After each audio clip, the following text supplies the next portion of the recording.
Welcome to the channel, everybody, and we're on to the next phase of our Quad 4 build. Today we're going to marry up the rods and pistons. I already have 3 of them done.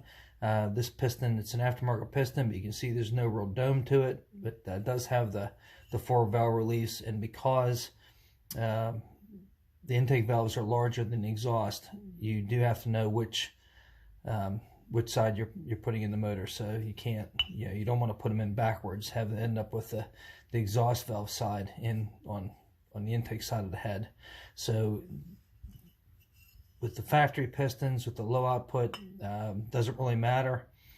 With the high output, there is a couple of small little valve reliefs in the piston, but these ones here, they're a little more so, they're a little deeper. I'm not quite sure why the manufacturer made them quite that deep.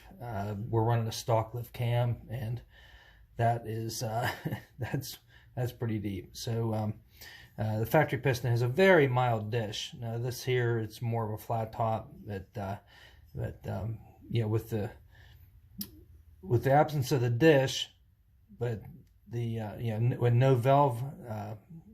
Let me say that again. The stock piston has a dish, but very, very tiny valve reliefs, where these have large valve reliefs and they're more of a flat top. So the compression ratio is going to be very, very close to what the stock motor would produce. And the reason is the track we're going to run this at, it's on the larger side, and the motor's going to be spending some time at high RPMs, and I don't want to build really too much cylinder pressure. It's all about longevity, because this is a budget build. So we got the piston. The pistons came with the piston, or rather the wrist pins came with the piston, and the rods. Now we did sparge a little bit and get a good set of rods. These are just the Eagle rods. They're about $340, $345 on eBay. You can pick them up through Summit. I think I got these off of eBay for $346, and my opinion, this is, if you're gonna race the motor, this is the only way to go, because this is the weak link in these motors, is the rods. But they will hang together pretty well, but whenever you have sustained high RPMs, then you can run into some problems. So what we're gonna do is we'll marry the rods and pistons up. Now on the let me see here. That's the exhaust side. So that goes in the intake. All right. On the rod, on the factory rod, there's a tiny little hole here for a piston squirter, for an oil squirter for the piston. It's very, very small. That has to be aimed on the exhaust side of the piston. Now these don't have oil squirters, but they do have 2 oil holes, one on this side and one on this side. So that helps the wrist pin get the proper lubrication. All right, so these pistons, they don't use a lock like the factory locks, which I'll show you. The factory lock is basically just a wire, it's a spring steel, and it just snaps into place, and that's it. They're free floating, just like these ones are. And you know, back in the day, that was considered like real race technology, because most stock pistons were a press fit, but now that's pretty commonplace. Most of your Hondas have this, and of course the Quad 4 from back in the 80s, 80s and 90s. So here we go.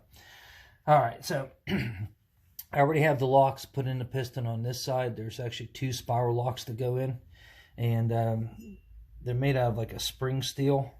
And what you do, if I can get this here, I'm trying to make sure you can see it. To get them in, and it can be a bear to get them in sometimes, but what we want to do is kind of get a fingernail in there, trim my nails. Maybe I should lift them a little bit long. Just want to take them, kind of want to spring them out like that a little bit, probably even a little bit more, because what we're going to do is we're going to spin these into the groove in the piston. So it's one. Let's get the other one, and I'm trying to peek over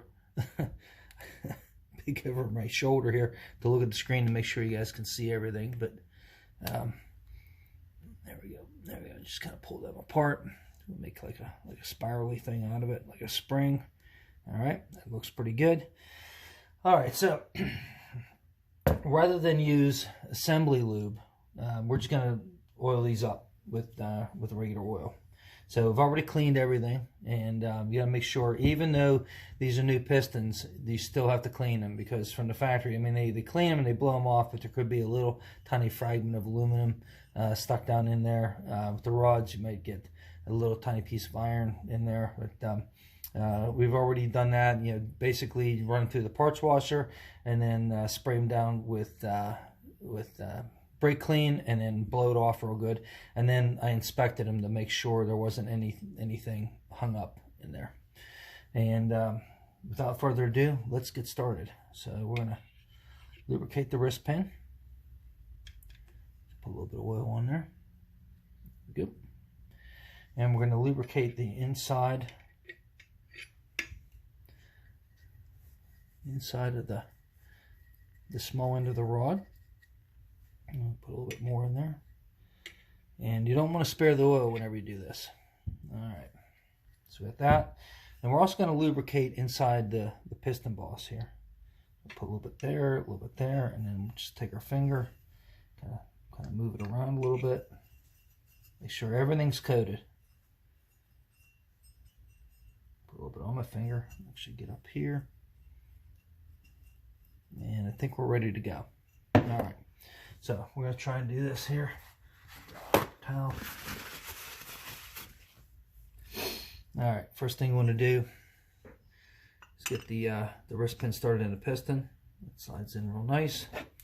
Just going to add just a little bit of extra oil in there just to make sure. Again, just a little bit. Stuff drips off, so we'll make sure we're ready.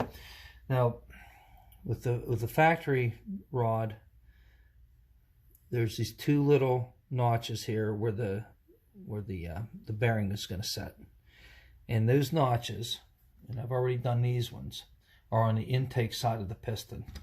Okay, so that means your oil squirter hole would be on the exhaust side of the piston.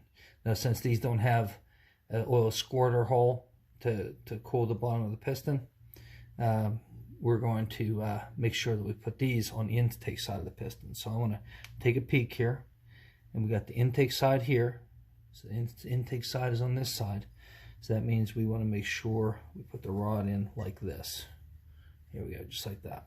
All right, and then they're all going to match. So let's slide that in, slide that together, and that's the way it's supposed to fit, nice and smooth. What I like to do is just right down in the oil feed hole, just give it a little squirt, just to get started. All right, now, and this can be a real pain. But we got to try and get these spiral locks in here, and I'm probably going to be blocking the camera whenever I do this. I'm going to try and show you as much as I can, but we can see down the side there's a tiny little groove, and it's wide enough for two of these to fit in there. So without further ado, let's try and get this thing spun in there. Basically, I'm going to take it, put one end in, down in the groove, and then try and spiral it in. And it can be a real pain. There's some videos on YouTube on how to do this. I've watched those, and they've kind of helped, but it still can be a real exercise in frustration getting these things in there. Come on now, it's your home. Just go home. There's no... Maybe I should have watched the video again. There it goes. There it goes. And once it starts spiraling in, it will just snap into place.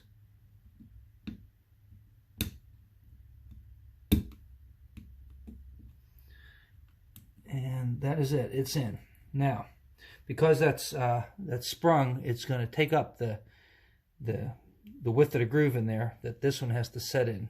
But that's okay, because as we push this down in, it'll press down on the other one. It'll kind of compress it, and these are like basically in there like a spring.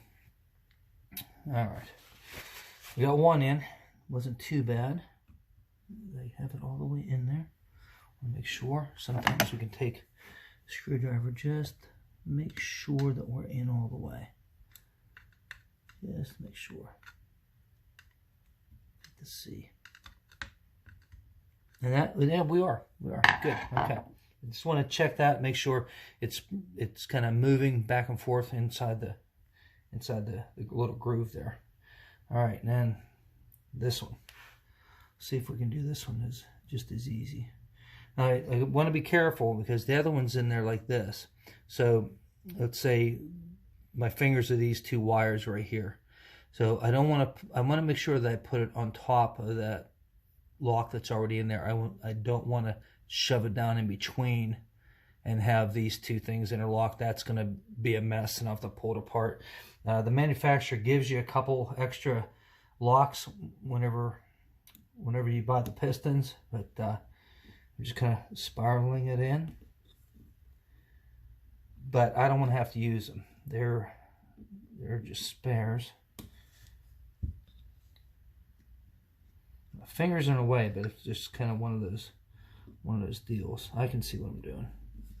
I don't think you guys can really see what I'm doing too well.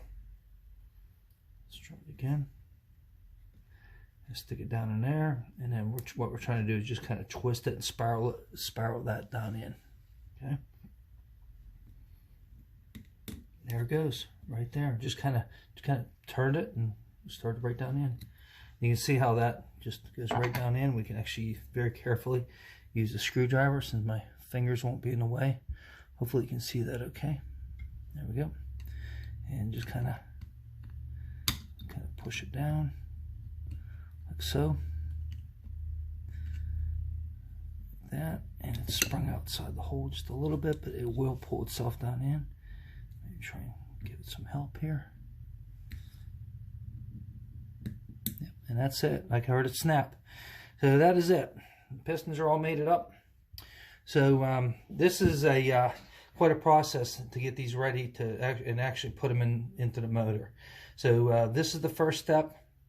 The nice thing about these is the rods come weight matched and the pistons are weight matched. So all I had to do is zero the crankshaft and basically the motor's balanced. Now technically I would have to have the rings on here to balance it and the set of bearings and all that. So the manufacturer would weigh the rings and any variances in the rings to try and equal that out, or shave a little bit off the piston to you know, if there was a half a gram or a gram difference. But that's not really something we're worried about. It may be just a little bit of difference between one ring set and the other, but probably not enough to worry about, you know, with all the oil and everything slinging around in there. So so that's it. We got all four of our pistons ready to go. Next episode, what we're going to do is we're going to set the end gap on the piston rings. We're going to check them all, and we're also going to be installing these little guys, and we'll show you how to put the rings on there. And that's it. Thanks for watching. Like and subscribe.